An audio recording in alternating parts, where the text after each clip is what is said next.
2025 vient de sonner. Soyez salués depuis vos différentes positions. Vous êtes toujours avec Herman le Patriote, votre frère. Chers parents, amis et frères dans le combat, aujourd'hui, le doyen Shogel Kokala Maïga est dans des problèmes. Adama, qu'est-ce qui n'a pas marché? Le doyen Shogel, je ne sais pas si vous êtes au courant, mais on vient de m'informer depuis Bamako. Depuis le Mali, le doyen, l'ex-premier ministre Shogel Kokala Maïga est dans les problèmes. Il est dans les problèmes. Chers parents, amis et frères dans le combat, je vous salue, je vous resalue. Je voudrais remercier, je vais dire son prénom. Merci beaucoup, monsieur Elinam, pour les 50 € dans notre Lecce. Vraiment, merci beaucoup. Vous êtes la première personne à soutenir Herman le Patriote dans notre Lecce pour notre travail. Voilà, la liste est déjà dressée, chers parents, amis et frères. Vous allez voir ce que vous allez voir. Mais pour l'heure, après le remerciement de monsieur ou madame Elinam, merci beaucoup. Nous allons partir dans l'information, chers parents, amis et frères. Malheureusement, le doyen Shogel Kokala Maïga est accusé de détournement de fonds. Shogel Kokala Maïga aurait volé l'argent, aurait détourné les fonds alloués à la primature pour des fins vraiment personnelles ou pour des fins que nous allons découvrir. Je voudrais vous en informer. Nous sommes là, nous ne sommes pas là pour salir quelqu'un, mes chers parents, amis et frères. Le combat, c'est le combat. Celui qui est sale, son nom va sortir. Celui qui est propre, son nom va sortir. Vous savez que Herman le Patriote, généralement, j'aime pas trop m'appesantir sur la vie des gens. Mais là, on dit détournement de fonds publics, de fonds de l'État. Et automatiquement, nous sommes obligés d'en parler. Je voudrais donc m'excuser pour toutes les personnes qui ont un amour sérieux pour notre doyen. Et je continuerai de l'appeler notre doyen Shogel Kokala Maïga. Je voudrais vous m'excuser auprès de vous, mais l'information, c'est l'information. Alors donc, pour ceux qui ne le savent pas, le premier ministre ou l'ancien premier ministre est accusé par le BVG. Le BVG, c'est le bureau de vérificateur général du Mali. Voilà, le bureau de vérification générale, du Mali. C'est comme en Guinée, il y a donc les inspecteurs qui ont mis le drap, comme on le dit en Côte d'Ivoire, qui ont mis le secret du directeur général des impôts de la Guinée.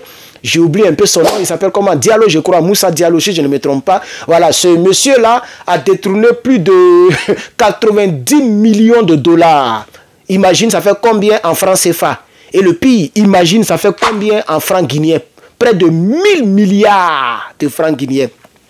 Vous voyez, c'est beaucoup d'argent. Il a volé des milliards et des milliards en francs CFA, des millions en dollars et des millions. Donc, il y a chaque fin d'année, il y a donc ce genre de bureaux-là, les inspecteurs, les bureaux de vérification, etc., qui font donc le bilan des sommes allouées à chaque particule de l'État, chaque partie de l'État, les sommes allouées, et on voit les sommes qui sont dépensées et les sommes qui devraient rester. On voit où les sommes sont parties, et c'est comme ça les collaborateurs du capitaine Ibrahim Traoré, c'est comme ça ils ont attrapé M. Seignan, qui a donc volé plus de 3 milliards de francs CFA, ce qui fait beaucoup en francs guinéens, exemple, ce qui fait quand même des millions en dollars. Donc, il ne faut pas que les gens puissent dire que comme c'est moi qui ai le bic rouge, je peux signer des chèques, je peux faire ce que je veux. Non, tôt ou tard, on va t'attraper. Dans l'AES, l'heure n'est plus donc aux faveurs et puis au fait de couvrir les gens. Tu es sale, ton nom sale va sortir. C'est de ça qu'il s'agit. Voilà, donc le bureau de vérificateur général du Mali, le BVG, a publié un rapport qui est vraiment accablant, qui concerne donc la gestion de l'agence de gestion de fonds d'accès universel. On appelle ça AGFO. Agence de gestion de fonds d'accès universel. Et cette agence-là, c'est-à-dire, qu'est-ce que je vais dire d'abord? Je vais dire que c'est de l'an 2020 à l'an 2023, de 2020 en 2023, ils ont fait la vérification de tout ça. Et l'ancien premier ministre Choguel Kokala Maïga est accusé directement d'avoir couvert les malversations ou d'en avoir directement bénéficié. C'est-à-dire, les gens ont fait les faux virements, en tout cas, les gens ont fait les mauvaises choses et lui, il a vu et puis il a mis la main dessus. Et donc, le général de corps d'armée, le général d'armée n'est pas au courant, les gens ne sont pas au courant. Et comme lui, il est le chef du gouvernement, premier ministre, l'ancien chef du gouvernement, premier ministre, donc il a couvert cela et il a bénéficié d'autres. Voilà. Donc, le rapport là, ok, est venu vraiment dans un contexte très tendu au Mali, puisque vous savez très bien que le monsieur, il a été limogé purement et simplement, vu les déclarations concernant la transition. Voilà, donc il y a eu des irrégularités qui ont été identifiées par le BVG. Ok, alors, le rapport fait plus de 100 pages, précisément 113 pages. Le rapport, parce que c'est plus de 3 ans de rapport. Donc le rapport fait plus de 113 pages et dans les 113 pages, on y retrouve des irrégularités très très majeures. Okay, dans la gestion des fonds publics, de l'argent public, sous la tutelle, et donc de cette agence que gérait la primature, que gérait ce monsieur qu'on appelle Choguel Kokala Maïga. Alors, il s'agit d'abord d'un premier prêt de plus de 20 milliards de francs CFA, okay, qui a été accordé au trésor public en l'an 2020, les 20 milliards vanois. C'est beaucoup d'argent, ce n'est pas des choses qui vont rester comme ça. Ok, voilà. Alors, Choguel Maïga Kokala n'était pas encore premier ministre à cette époque. Vous savez que la transition est venue au Mali, je crois bien en 2021, si je ne me trompe pas. On parle de 2020 déjà. Donc, depuis 2020, cette agence-là volait de l'argent. L'argent était déjà volé. Lui n'était pas encore premier ministre à cette époque. C'est pourquoi on dit qu'il a vu et puis il a fermé. Il n'a rien dit. Ok? Donc, il n'était pas encore premier ministre. Mais il y a eu d'autres irrégularités de ce genre qui ont eu lieu en 2021, en 2022, 2022 et en 2023. Donc, ça veut dire que les mêmes pratiques se poursuivaient pendant que lui, il était maintenant donc, en service. Alors, donc, le vérificateur, okay, le vérificateur général BVG, okay, a donc relevé des dépenses indues au profit personnel. Okay, et ces dépenses vont au-delà de 13 millions de francs CFA. Ça, c'est maintenant pendant que Choguel est là. Il y a déjà un premier lot de 13 millions de francs CFA qui ne sont pas justifiés. Il y a 92 millions de francs CFA qui étaient normalement dédiés à la télévision publique hors TM qui n'ont pas été versés.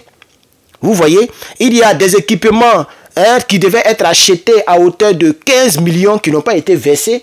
Vous voyez, l'argent commence à couler à flot, etc., etc. Je vois plein d'argent ici. Je vois encore les dépenses de souveraineté qui n'étaient pas prévues, qui ont été dépensées. Plus de 47 millions ont été dépensés. Ils ont appelé ça dépenses de souveraineté de l'État, mais ce n'est pas justifié. On ne sait pas où l'argent là, c'est pour faire quoi. Le BVG a relevé cela.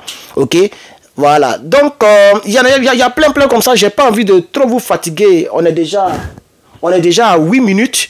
Mais c'est un peu ça. Si vous voulez, je vais vous lire 2-3 paragraphes très rapidement. Ok, 2-3 paragraphes. Je vais laisser tout ce que je vous ai dit comme les montants, mais je vais vous lire un peu.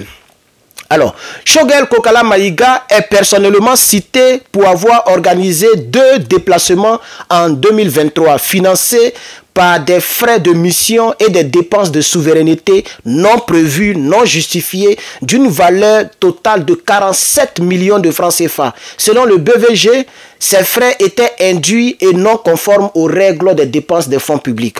L'entourage de Choguel Kokala Maïga dénonce toute une convocation, dément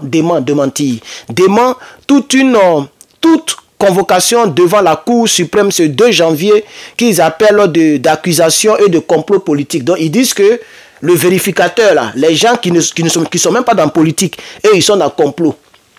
Pour l'instant, je ne vais pas faire l'infoanalyse. Je vais simplement vous donner l'information. Je n'ai pas envie de trop parler. On va voir le déroulement de l'affaire. Parce que dans l'AES, rien ne reste impuni. Si tu es passif de justice, tu vas passer devant les barreaux. Et c'est là-bas les vraies justifications vont se faire. Donc pour l'instant, je vous donne l'information sans l'infoanalyser. Alors voilà ce que Choguel Maïga a dit. Il dit, moi j'ai une conscience claire, avait-il déclaré lors d'une réunion en décembre dernier. Pourtant, les faits dénoncés par le BVG ont été transmis à la section de compte de la Cour suprême, ce qui pourrait entraîner des poursuites judiciaires. Donc ça veut dire quoi? Lui, il dit là, la conscience tranquille. Mais le vrai problème, c'est que le BVG n'est pas allé voir le général d'armée, Assimi Goïta. Le BVG est allé directement devant la Cour suprême du Mali. Voilà, c'est là-bas qu'ils sont allés se plaindre. C'est pourquoi je dis que je ne vais pas faire l'infoanalyse, je vais simplement vous donner l'information. Parce que quand vous dites que c'est un complot politique, mais est-ce que BVG là, c'est les politiciens? On dit bureau de vérification générale du Mali. Eux, ils vérifient partout, ils ont les yeux partout, c'est comme les inspecteurs. Est-ce qu'ils sont en politique? Est-ce qu'ils cherchent à prendre le pouvoir? Eux, ils font leur travail. Vous voyez, l'ancien premier ministre du Mali, limogé en novembre 2024, après des tensions avec les militaires au pouvoir, est soupçonné d'entretenir des ambitions présidentielles. Ça, tout le monde le sait, on avait déjà infoanalysé là-dessus. Okay? Tout ce qu'il a fait, les bavardages, là, c'était juste qu'il voulait que Assimi quitte, il va s'asseoir. Malheureusement, maintenant, il est maintenant très très loin, on parle même plus de lui. Quand on parle de lui, c'est scandale maintenant. Vous voyez, c'est comme ça dans la vie. S'il était calme avec ceux-là, peut-être tout ça n'allait pas sortir. Même si ça sortait, peut-être que c'était mieux. Il était toujours dans la lutte. Voilà. Bon, donc, je vais m'arrêter là. Nous sommes déjà à 10 minutes. Je vais m'arrêter là. Alors, donc, chers parents, amis et frères, voici l'information que je voulais apporter à votre connaissance. Pour toutes les personnes qui ne me connaissent pas, je m'appelle Herman le Patriote. Voilà. Si tu es d'accord que je sois en vie comme toi, si tu es content de me voir traverser toute cette nouvelle année avec toi, il faut mettre en commentaire Herman le Patriote. C'est fort, c'est fort. Alors, pour toutes les personnes qui ne le savent pas aussi, ceci, c'est mon t-shirt. Voilà que je porte, c'est mon t-shirt du combat. Ça s'appelle le NRP, Nouvelle Révolution Panafricaine. Il y a un coup de poing dedans et il y a les couleurs panafricaines qui sont dedans. Pour toutes les personnes qui veulent ce t-shirt 100% coton, 100% coton, nous avons vendu plus de 600 exemplaires déjà, par la grâce de Dieu. Merci à toutes les personnes qui commentent. Donc, pour toutes les personnes qui veulent les t-shirts sont disponibles.